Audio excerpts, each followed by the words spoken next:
KS mains പരീക്ഷയ്ക്ക് ആഴത്തിൽ പഠിക്കാൻ ഇനി ഒരുപാട് പുസ്തകങ്ങൾ വായിച്ച് കഷ്ടപ്പെടേണ്ട. 60-ലധികം പുസ്തകങ്ങളെ അടിസ്ഥാനമാക്കി KS മെന്റർ തയ്യാറാക്കിയ മെയിൻസ് അധിഷ്ഠിത സ്റ്റഡി മെറ്റീരിയൽ ഇപ്പോൾ കുറഞ്ഞ വിലയിൽ.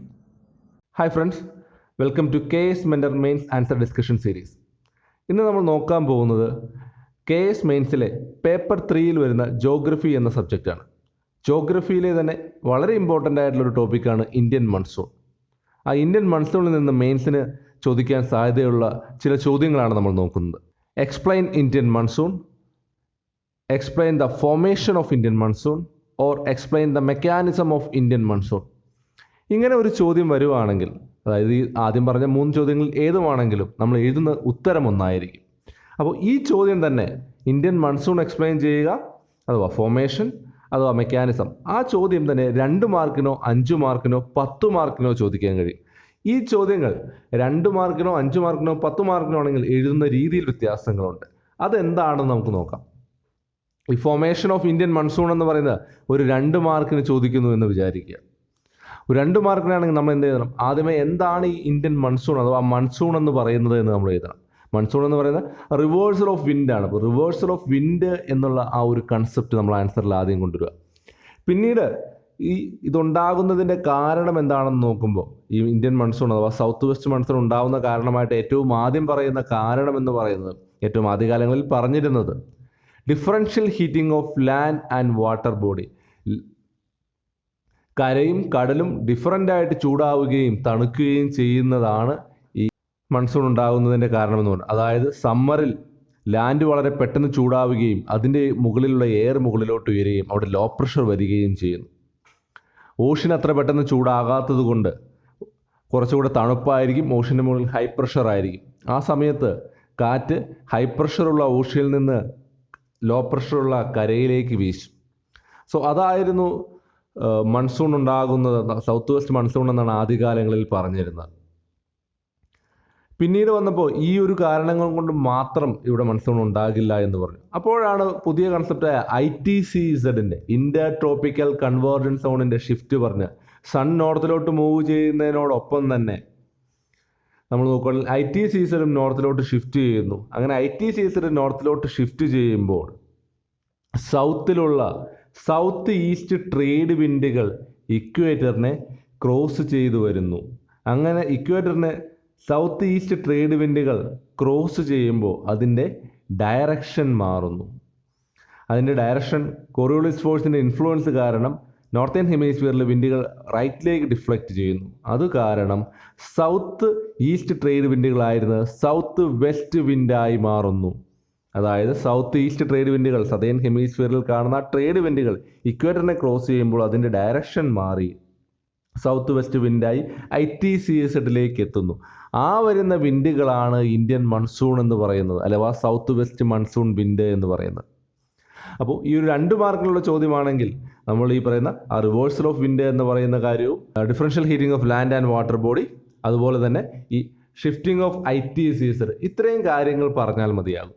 ഇനി ഒരു 5 മാർക്കിനാണെങ്കിൽ ഈ പറഞ്ഞത് കൂടാതെ ഇതിനോടൊപ്പം തന്നെ ജെറ്റ് സ്ട്രീമുകളുടെ കാര്യങ്ങൾ കൂടി നമ്മൾ മെൻഷൻ ചെയ്യേണ്ടതായി വരും. അതായത് വിന്റർ സമയത്ത് നോർത്ത് ഇന്ത്യൻ പ്ലെയിനിന് മുകളിൽ സബ് ട്രോപ്പിക്കൽ ജെറ്റ് സ്ട്രീമിന്റെ സദേൺ പോർഷൻ നിൽക്കും.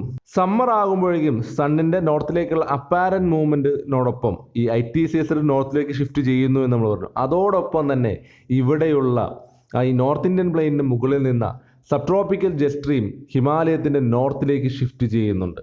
അങ്ങനെയുള്ള ഷിഫ്റ്റ് കൂടെ നടന്നതിന് ശേഷം മാത്രമാണ് ഇവിടെ എന്തുണ്ടാകുന്നത്?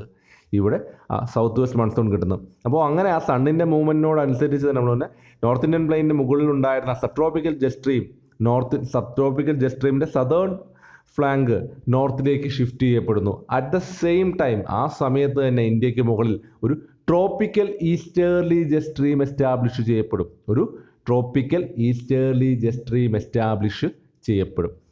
അപ്പോൾ അതിനുശേഷം മാത്രമാണ് ഇവിടെ മഴ കിട്ടുന്നത്. Tropical easterly jet stream establish ചെയ്യപ്പെടുന്നതോടൊപ്പം ഇന്ത്യയിലേക്ക് മൺസൂൺ മഴ കൂടെ എത്തും. അതിനാണ് ബേർസ്റ്റ് ഓഫ് മൺസൂൺ എന്ന് പറയുന്നത്. അപ്പോൾ ഈ കാര്യങ്ങൾ കൂടെ, ആ ജെറ്റ് സ്ട്രീമിൻ്റെ കാര്യങ്ങൾ കൂടെ നമുക്ക് ഏതിൽ ഇൻക്ലൂഡ് ചെയ്യാം? ഈ പറയുന്ന 5 മാർക്കിൻ്റെ ക്വസ്റ്റ്യനിലേക്ക് ഇൻക്ലൂഡ് ചെയ്യാം. ഇനി 10 മാർക്കിലേക്ക് വരുമ്പോൾ നമ്മൾ ഈ പറഞ്ഞ പോയിന്റുകൾ കൂടാതെ ഇതോടൊപ്പം തന്നെ നമുക്ക് കൊണ്ടുവരാൻ കഴിയുന്ന അടുത്തൊരു പോയിന്റാണ് ടിബറ്റൻ പ്ലേറ്റോയുടെ ഇൻഫ്ലുവൻസ് എന്ന് പറയുന്നത്.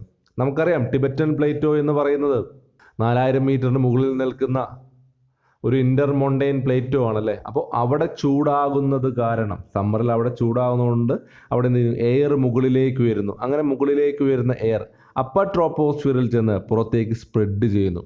അങ്ങനെ സ്പ്രെഡ് ചെയ്ത് പോകുന്ന എയർ സൗത്തിലോട്ട് മൂവ് ചെയ്ത് സദേൺ ഇന്ത്യൻ ഓഷനിൽ ആഫ്രിക്കയുടെ സൈഡിൽ മസ്കറാൻ ഐലൻഡ് എന്ന് പറയുന്ന ഐലൻഡ് അവിടെ ചെന്ന് സബ്ഡക്റ്റ് ചെയ്യും, അതായത് താഴോട്ടിരിക്കും. അങ്ങനെ താഴോട്ടിരിക്കുമ്പോൾ അവിടെ ഒരു ഹൈ പ്രഷർ ക്രിയേറ്റ് ചെയ്യും. അവിടെ നിന്ന് ആ ഹൈ പ്രഷറിൽ നിന്ന് ഇന്ത്യൻ ഓഷൻ്റെ അറേബ്യൻ സീലൊക്കെ ഭാഗത്തുള്ള അല്ലെങ്കിൽ ഇന്ത്യക്ക് മുകളിലുള്ള ലോ പ്രഷറിലേക്ക് ആ വിൻഡ് വീശുന്നു. അങ്ങനെ സൗത്ത് വെസ്റ്റ് മൺസൂണിനെ അത് ഇൻറ്റൻസിഫൈ ചെയ്യുന്നു.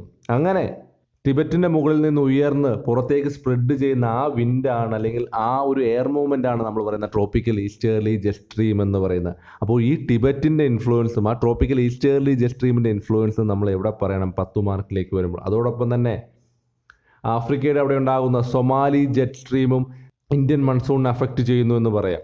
ഇതോടൊപ്പം തന്നെ 10 മാർക്കിലെ ക്വസ്റ്റ്യൻ ആയതുകൊണ്ട് എൽ നിനോയുടെയും ഇന്ത്യൻ ഓഷ്യൻ ഡൈപോളിൻ്റെയും ഇൻഫ്ലുവൻസ് കൂടെ നമ്മൾ പറയണം. അതായത് എൽ നിനോ വരുമ്പോൾ ഇന്ത്യൻ ഓഷ്യനിൽ ഉണ്ടാകാവുന്ന അല്ലെങ്കിൽ ഇന്ത്യൻ മൺസൂണിൽ ഉണ്ടാകാവുന്ന ചേഞ്ചുകൾ.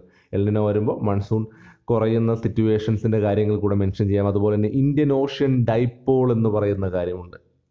ആ ഇന്ത്യൻ ഓഷ്യൻ ഡൈപോളും എന്താണെന്ന് പറയാം. അതോടൊപ്പം തന്നെ ആ ഇന്ത്യൻ ഓഷ്യൻ ഡൈപോൾ എങ്ങനെ ഇന്ത്യൻ മൺസൂണിനെ അഫക്റ്റ് ചെയ്യുന്നു എന്നുള്ള കാര്യങ്ങൾ കൂടി നമുക്ക് ആ 10 മാർക്കിൻ്റെ ക്വസ്റ്റ്യനിൽ പറയാം. അപ്പോൾ 2 മാർക്കായിരുന്നപ്പോൾ ഈ പറഞ്ഞ പോയിന്റുകളെല്ലാം എല്ലാ ആൻസറിലും നമുക്ക് ഉൾപ്പെടുത്താൻ കഴിയും. പക്ഷേ 2 മാർക്കിന് അതിനുള്ള സ്പേസ് നമുക്കില്ല. അപ്പോൾ അവിടെ പ്രധാനമായിട്ടും പറയേണ്ടത് ഡിഫറൻഷ്യൽ ഹീറ്റിംഗ് ഓഫ് ലാൻഡ് മാസും അതോടൊപ്പം തന്നെ IT സീസണിൻ്റെ ഷിഫ്റ്റുമാണ്. 5 മാർക്കിലോട്ട് വരുമ്പോൾ ഇതിനോടൊപ്പം തന്നെ ഈ പറഞ്ഞ 2 പോയിന്റിനോട് കൂടെ സബ് ട്രോപ്പിക്കൽ ജെറ്റ് സ്ട്രീമിൻ്റെയും ഈസ്റ്റേർലി ജെറ്റ് സ്ട്രീമിൻ്റെ കാര്യങ്ങൾ കൂടെ ഉൾപ്പെടുത്തിയാൽ മതിയാകും. 10 മാർക്കിലേക്ക് ആകുമ്പോൾ ഇതിനോടൊപ്പം ടിബറ്റൻ പ്ലേറ്റോയുടെ ഇൻഫ്ലുവൻസും എൽ നിനോയും ഇന്ത്യൻ ഓഷ്യൻ ഡൈപോൾ കൂടി എന്ത് ചെയ്യണം? നമ്മൾ ഉൾപ്പെടുത്തണം. ഇത്രയുമാണ് നമുക്ക് ഒഴിവാക്കാൻ പറ്റാത്ത കാര്യങ്ങൾ എന്ന് പറയുന്നത് ആ ക്വസ്റ്റ്യൻ ആൻസറുകളിൽ 2, 5, 10 മാർക്കിന് ചോദിക്കുമ്പോൾ. ഇനി ഇതോടൊപ്പം നമുക്ക് സ്പേസ് ഉണ്ട്, കാര്യങ്ങളുണ്ടെങ്കിൽ ഇന്ത്യൻ മൺസൂൺ അതിനെ പറ്റിയുള്ള അത് ഇന്ത്യൻ എക്കോണമിയിൽ വരുന്ന കാര്യങ്ങളോ അല്ലെങ്കിൽ അതിൻ്റെ പെക്യുലാരിറ്റിയെ പറ്റിയൊക്കെ നമുക്ക് മെൻഷൻ ചെയ്യാൻ കഴിയുന്നതാണ്. അപ്പോൾ ഇങ്ങനെ ആ ഒരു ക്വസ്റ്റ്യൻ തന്നെ 2, 5, 10 മാർക്കാണെങ്കിൽ നമുക്ക് എങ്ങനെ ആൻസർ ചെയ്യാം എന്ന് നമുക്ക് മനസ്സിലായി എന്ന് കരുതുന്നു. നിങ്ങൾക്ക് എന്തെങ്കിലും സജഷൻസ് ഉണ്ടെങ്കിലോ അല്ലെങ്കിൽ ഇനി ഏതെങ്കിലും ടോപ്പിക്കിലെ ക്വസ്റ്റ്യൻ്റെ ആൻസറുകൾ വേണമെങ്കിലും ഒക്കെ കമൻറ്റ് ചെയ്യുക. ആ ടോപ്പിക്കുകൾ നമ്മൾ കവർ ചെയ്ത് തരുന്നതായിരിക്കും. Thank you everyone.